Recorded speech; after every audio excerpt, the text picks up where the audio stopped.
Sometimes, the silence after a win is louder than any failure I've ever heard. That thought clung to me as I sat in Monday's leadership meeting, still replaying last night's final congratulations email from Glenmar's CEO. I'd just closed the company's biggest renewal of the year, $4.2 million, after 3 exhausting weeks of negotiation, troubleshooting, and last-minute technical fixes that no one else had the patience or knowledge to handle. My name is Lily Tran. I'm not in sales, nor do I hold a flashy title. I'm a systems integration lead, the one they call when everything's on fire and no one wants to get burned. This wasn't the first time I'd pulled the company out of a crisis. It was the third, and it was the hardest. I'd worked late into too many nights, eaten dinner at my desk more times than I could count. And worst of all, I'd canceled a flight to Florida to visit my mother in the hospital. She told me to stay, told me it was okay. They'll see what you did. Lily, they'll appreciate it. I believed her. So when I walked into that conference room, sleep-deprived but hopeful, I wasn't expecting a parade, just acknowledgement. Alan, our VP of Operations, pulled up a slide titled Q2 Highlights. The Glenmar logo sat at the center, big and bold. He smiled.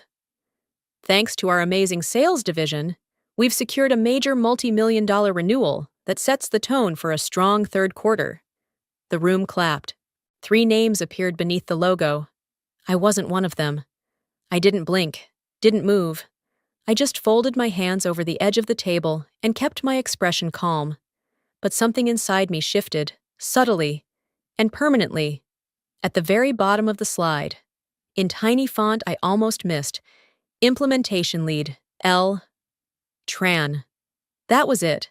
No mention, no nod, no voice saying, "She saved us."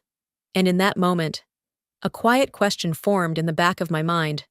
Not loud, not angry, just clear enough to echo.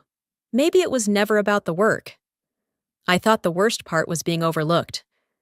I was wrong. The worst part came 2 days later. At a meeting they labeled as routine. It started at 7:42 in the morning, early enough to signal importance, but informal enough to lower expectations. Alan always liked that kind of balance. Keep people off guard, keep control. The conference room was unusually quiet, sun leaking in through half-closed blinds. I took my usual seat, second from the end. Close enough to be seen, but far enough not to appear eager. I had barely sat down when Alan walked in.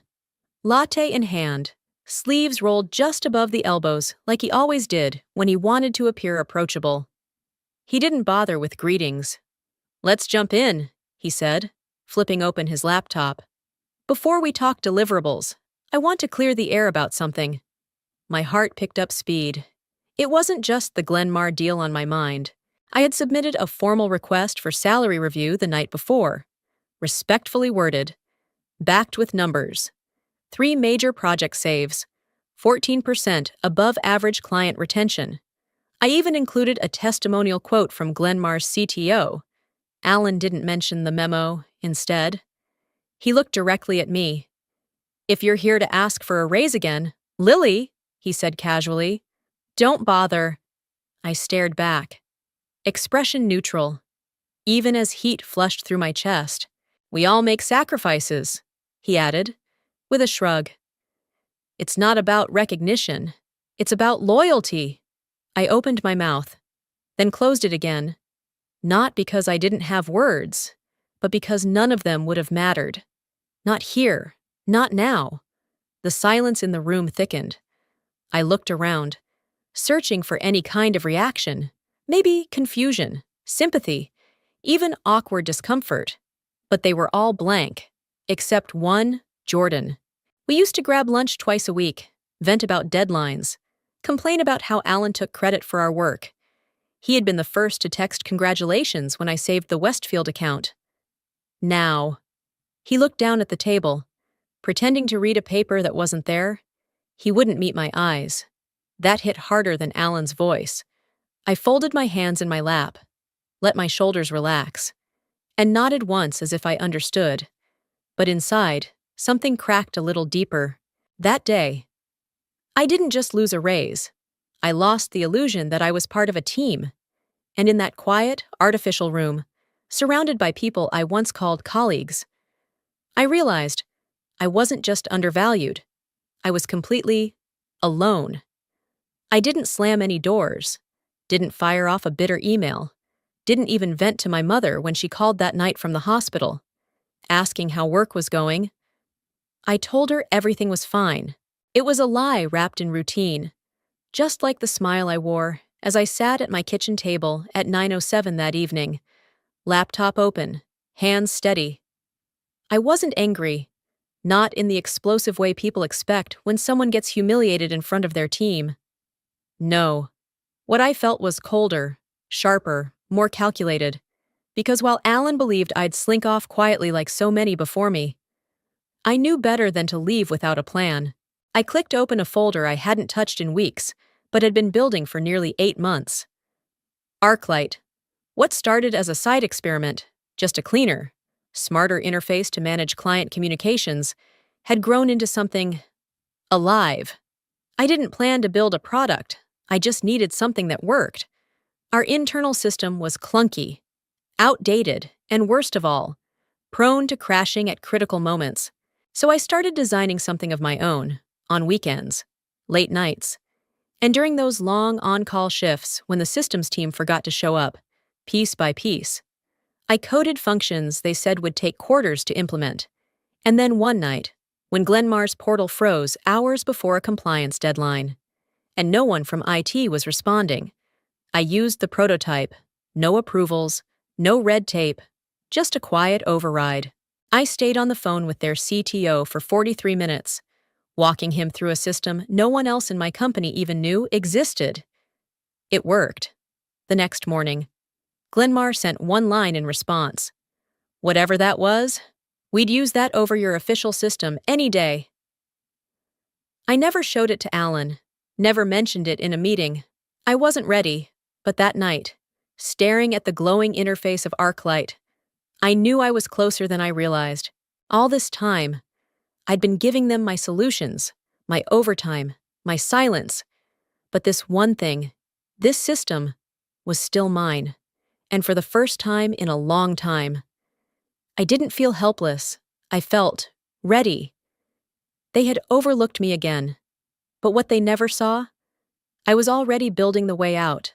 Quietly, precisely, and entirely on my own terms. I hadn't planned to revisit the past that night, but once I opened Arklight, memories started slipping in like background noise I couldn't turn off. They came back to me, not the meetings or emails, but the faces, the voices, the late-night calls that shouldn't have come to me, but always did. Westfield. That crisis hit like a meteor. A back-end payment integration failed mid-quarter, stalling invoices for over 90% of their operations. Panic broke loose. Sales blamed engineering. Engineering blamed finance. Legal nearly walked. Everyone froze. Except me. I stayed on the call with their CFO until 1:53 in the morning, manually processing batch payments while patching a system no one else even understood. By dawn, Westfield's CEO emailed Alan a thank you, but I knew who he meant it for. What he said to me, privately, would stay etched in my mind forever.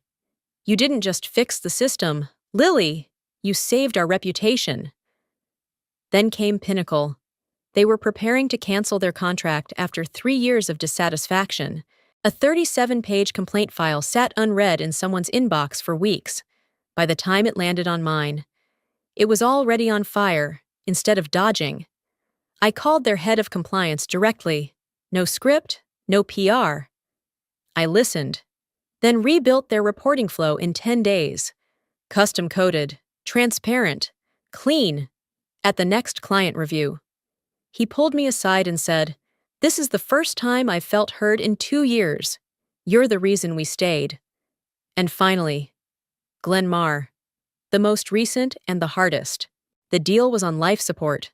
Their tech lead had lost trust in our delivery timeline. Legal was drafting an exit clause. The night I saved that contract, I was running a fever, sitting on the floor of my apartment with my laptop propped on a box of tissues. I rebuilt the integration endpoint while coughing between lines of code. I remember his words when we finally signed the new deal. "Lily, we trust you. Not, we trust your team. Not your company. Just me." That sentence rang in my ears now with a different tone. Less flattery. More warning. I had never noticed how direct their loyalty had been. How personal. And I had never asked why that scared Alan so much. Until I saw the report. It was buried in a shared folder I accidentally stumbled on while gathering numbers for Arklight's early projections. A slide deck labeled Q2 Recovery Strategy, Sales Depth. Inside were charts, client success timelines, and my work, my numbers, my deliverables, my timelines, all color-coded and credited to sales project leads, consolidated. No names, just repackaged effort. Mine. At first, I felt that familiar burn of insult, but it didn't last, because now, I was no longer waiting to be noticed.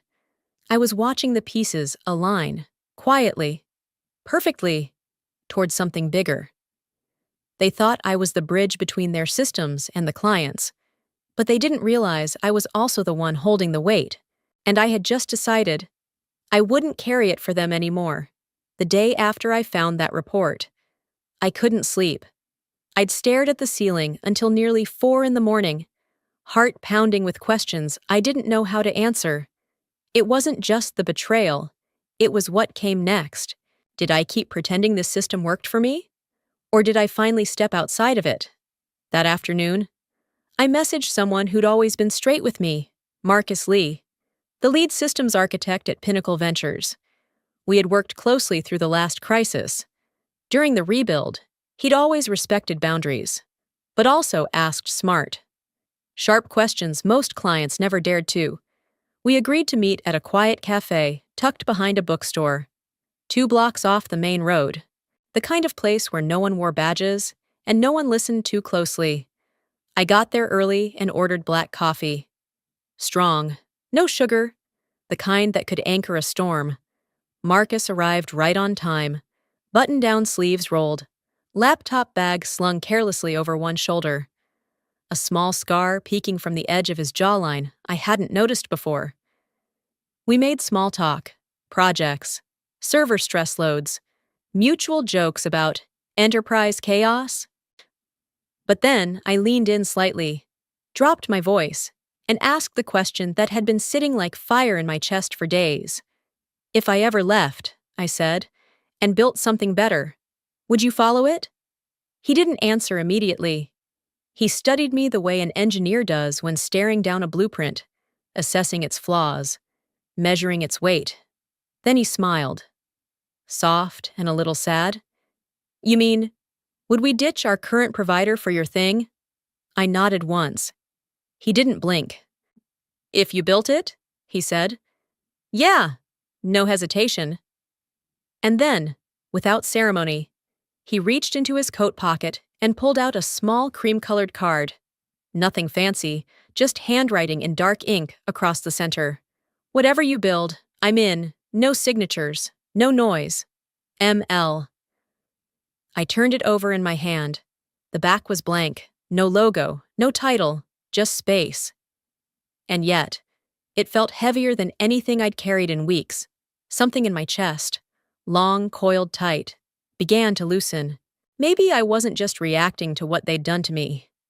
Maybe. Finally. I was responding to something I had built for myself.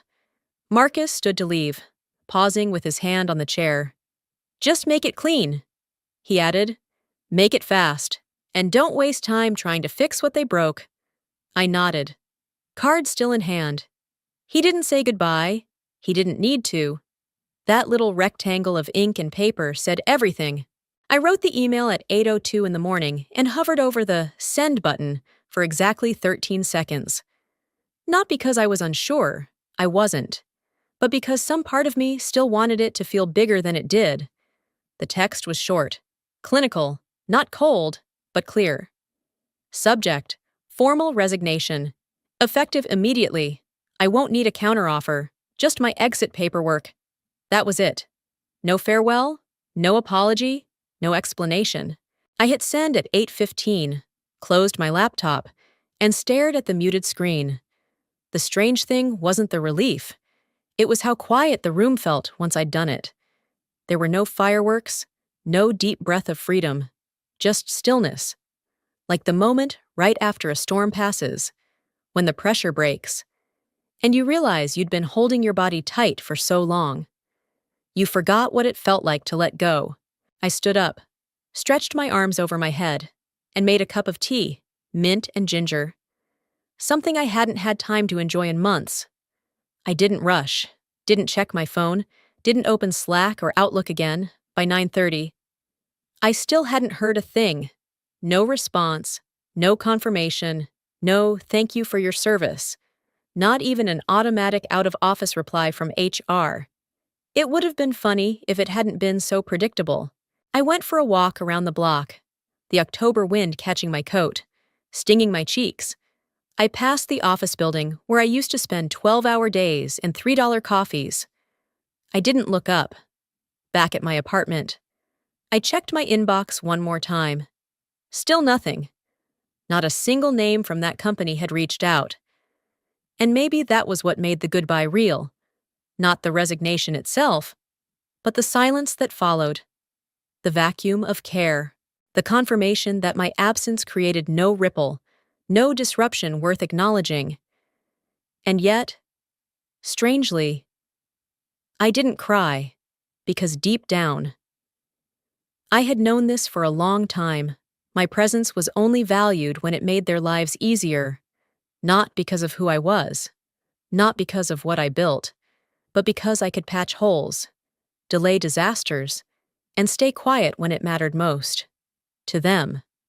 Now that I was no longer useful, I was invisible. I poured another cup of tea and opened the Arklight folder again. Not to code. Not yet. But just to look. To remind myself that I had something of my own now. Something no one had repackaged, renamed, or forgotten. A quiet beginning. One they wouldn't see coming. And this time, I wouldn't let anyone speak over it. I logged out of my company account one final time. No fanfare, no second thoughts, just silence. Mine. Finally, it started at exactly 3:06 in the afternoon, just as I was closing the lid of my laptop after a call with Glenmar's migration team. My phone buzzed once. A single message. Jordan. 2:37 in the afternoon. It's chaos here. They know it's you, and they're terrified. I read it twice, then smiled. Just a twitch of the lips. Not triumph, not gloating. Just confirmation. I made no reply. Back at the office, I'd left less than 48 hours ago. Alan was unraveling. Apparently, Westfield's head of operations had emailed that morning, notifying the company that they were re-evaluating the scope of continued engagement and would not be renewing the service agreement for Q4. But that wasn't the worst of it. Within 2 hours, Pinnacle and Glenmar sent nearly identical messages, phrased differently, timed just far enough apart to avoid suspicion, but unmistakably coordinated. 3 of the company's largest clients had, in corporate language, said the same thing. We're done here. Alan, ever the showman under pressure, didn't keep his cool this time. He stormed from office to office, barking questions no one could answer. Who spoke to Westfield last? Why wasn't I informed about this sooner? Where's the retention forecast report? He kicked over a recycling bin, slammed a hand on someone's desk, demanded numbers that didn't exist. And while I wasn't there to witness it in person, the images were vivid in my head as I stared out the cafe window, sipping on warm jasmine tea. I imagined his face, flush with panic, jaw clenched, shirt collar a little too tight now that the cracks had started to show. My phone buzzed again. Jordan, 3:12 in the afternoon. HR is pulling up every active contract. Something about breach risk. They're scrambling. Lily! Scrambling. A word I used to associate with 2 server outages and weekend all-hands meetings I was voluntold into. Back then, I was the one scrambling, to fix, to please, to prove. Now, I was still centered, watching the fallout unfold, not with bitterness, but with a quiet, earned calm. They hadn't seen me walk out with anything because I hadn't taken papers, data, or secrets. What I carried with me couldn't be boxed. It was trust. And now, trust had walked out the door with me, 3 clients, 3 doors closed, all without a single shouted word. I looked back at Jordan's last message, thumb hovering over the keyboard. For a second, I considered typing something, maybe a one-word reply. Good? Or maybe just a smiley face, but I didn't. Some victories are best savored in silence. And in that silence, I knew something for certain. I hadn't burned their house down. They'd simply pulled the wrong beams, and I'd quietly taken the foundation with me. At exactly 12:01 in the morning, I pressed enter. The Arklight servers lit up, silent and clean. Every process humming in harmony. No confetti, no launch party, no staged LinkedIn post. Just a quiet flicker on my screen, and a single green status bar reading, Leave. I sat alone in my apartment, soft instrumental music playing low in the background. The same playlist I used to loop during overnight system recoveries. Only this time, I wasn't fixing anyone's mess. I was building my own beginning. There was no press release, no announcement on social media. I didn't tag anyone, didn't tell anyone outside of the 3 who already knew, because it wasn't built for noise. It was built for trust. Exactly 1 minute later, I sent out 3 identical emails. Subject: Access credentials. Arklight welcome. Your platform is now active. Login instructions and data sandbox are below. One went to Westfield, one to Pinnacle, one to Glenmar. There were no logos in the footer, no corporate branding, just a clean white interface, trimmed in grayscale, with only one line beneath the welcome message, built for those who were never just another account. I leaned back in my chair and closed my eyes, letting the weight of it settle into my spine. For months, I'd carried the anxiety of building something in the dark, wondering if it would work, if it would crash, if I'd crash. But in that moment, everything was still. At 12:42, I got the first ping. Westfield had logged in. Then, Pinnacle. No emails, no questions, just activity. Real, live interaction. A product that had started as late-night sketches on the back of utility bills, now running mission-critical operations for 3 multi-million-dollar clients. And then came the real moment. At exactly 1:06 in the morning, the Glenmar system sent a single confirmation packet through our API, then another, then a full batch. Within 2 minutes, their legacy platform was dark. They had migrated, quietly, completely, and without even picking up the phone. No warning, no request for support, just trust. Executed silently. I stared at the screen, watching the data fly across the dashboard. This wasn't revenge. It was precision. This wasn't about beating anyone. It was about building something no one could take credit for but me. And for the first time in my entire career, I wasn't waiting to be seen. I was standing exactly where I meant to be. No stage, no spotlight, but power.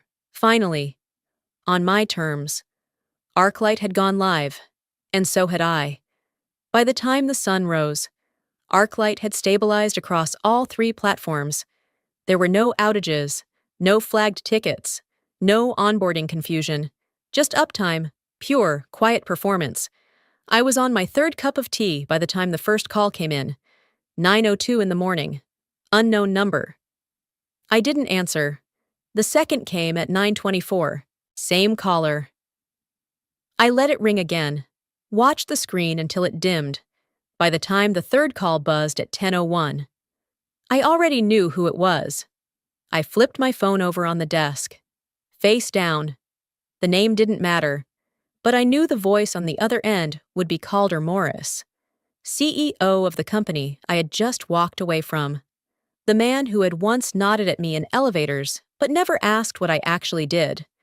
The one who only learned my name when Glenmar renewed their $4. $2 million contract, and forgot it the moment the ink dried. At 10:45. A new email arrived. Subject: Open to a discussion center, C. Morris, CC. Legal counsel, Lily. We're open to a strategic conversation if you're willing to explore how we might work together again, perhaps through a partnership. Please let us know a convenient time to connect.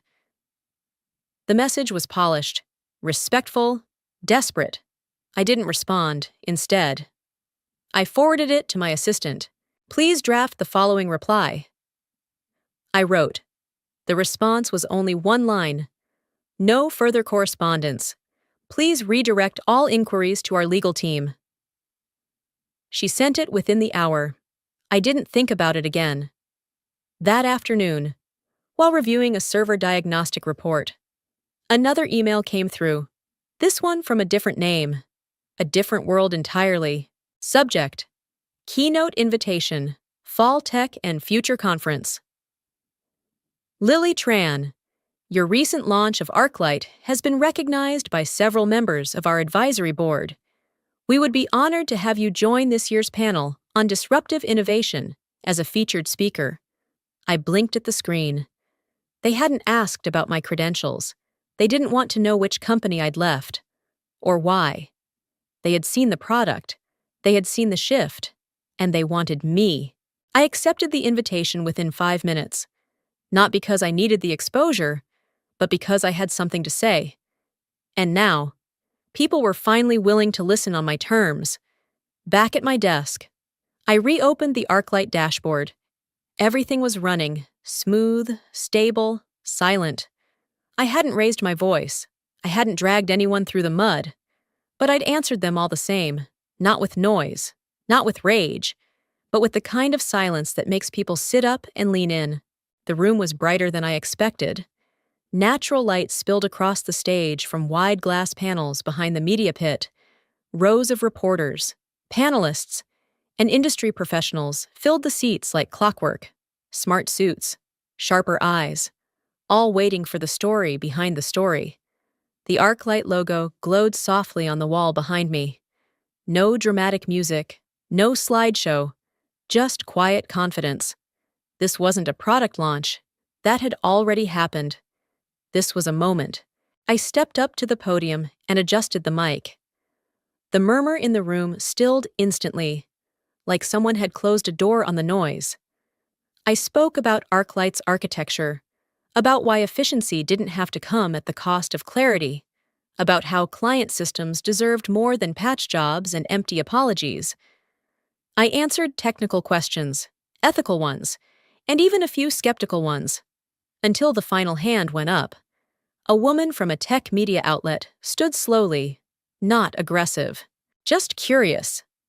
"Lily," she asked, "why did you do it? Why walk away and build something like this on your own?" There was a pause.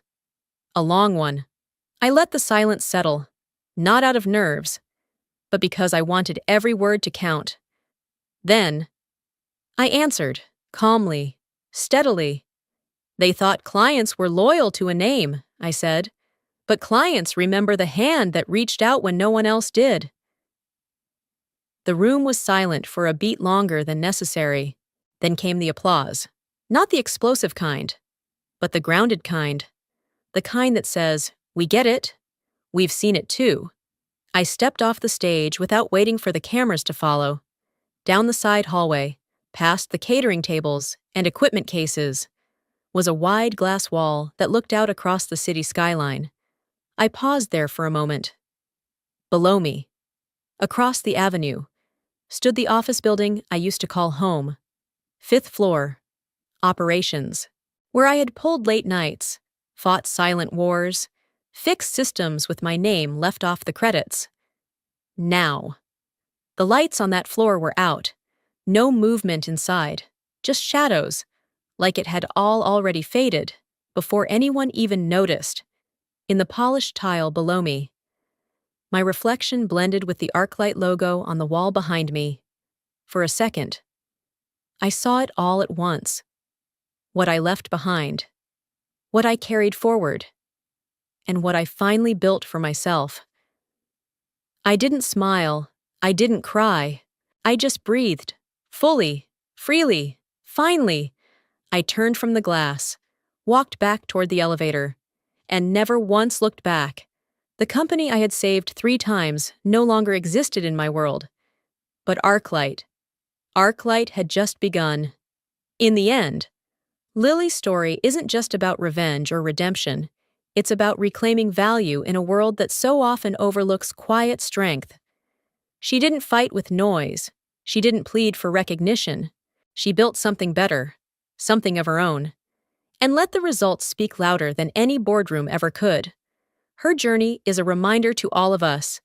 You don't have to scream to be heard. You don't have to burn bridges to rise. Sometimes, the most powerful move you can make is to walk away with your dignity intact and let your work create the echo they can't ignore. If you've ever been underestimated, overlooked, or undervalued, remember this. You don't owe anyone your silence, your exhaustion, or your brilliance on demand. You owe yourself the chance to start again, on your own terms. And if Lily's story moved you, if it reminded you of your own quiet power, don't keep it to yourself. Share this video with someone who needs that reminder. Comment your thoughts below. Your story might be the next spark. And if you haven't already, subscribe for more stories that speak for the ones who once stayed quiet. Your voice matters.